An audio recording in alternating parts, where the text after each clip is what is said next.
تو کسی مرشد نے اپنے مرید سے یہ کہا کہ جب تک کوئی بندہ رب کے حضور ہاتھ نہ اٹھائے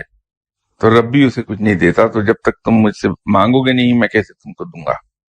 میرے نزدیک قطعی طور پر غلط ہے، بلکہ میں نے جیسا اپنے رب کو پایا ہے، میں نے تو اپنے رب کو ایسا دیالو پایا، اتنا سخی پایا کہ جو مانگنے کی نوبت ہی نہیں آنے دیتا، بن مانگے دیتا ہے، اور اس کی عطا بے پناہ ہے، وہ جاری رہتی ہے۔ تو یہ کہنا رب کے بارے میں کہ جب تک اس سے ہاتھ اٹھا کے مانگا نہ جائے وہ عطا نہیں کرتا، میرے نزدیک گستاخی ہے۔ وہ تو ہر لمحے عطا کرتا رہتا ہے، اس کی عطا ہمیشہ جاری و ساری رہتی ہے۔ یہ ہم پر منحصر ہے کہ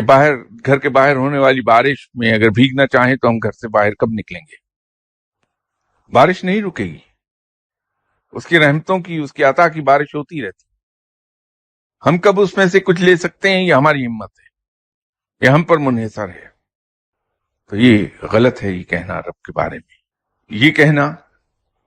کہ جب تک مجھ سے تم کچھ نہیں مانگو گے میں کیسے دوں گا۔ مرشد تو بہت بلند مقام پر ہے۔ دوستی میں اچھا معیار دوستی کا یہ ہے کہ کبھی کسی دوست کو منہ کھولنے کی نوبت ہی نہ آنے دی جائے، اپنے دوستوں پر نظر رکھی جائے کہ ہمارا کون دوست اس وقت ایسی کیفیت میں ہے کہ اس کو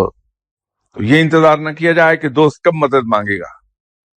از خود جا کے اس کی خدمت کر دی جائے،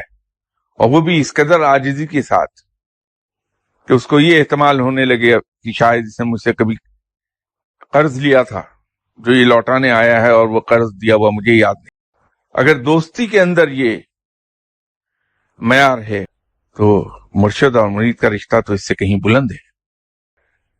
اگر مرشد دنیاوی طور پر اس پوزیشن میں ہے کہ اپنے پاس کسی آنے والے عقیدت مند کی دنیاوی وسائل کے حوالے سے مدد کر سکے، تو مرشد کا مقام تو یہ تقاضا کرتا ہے کہ اس عقیدت مند کو کبھی اشارتاً بھی واضح نہ کرنا پڑے، بلکہ خاموشی سے اس کی مدد ہو جائے، اور ایسے طریقے سے مدد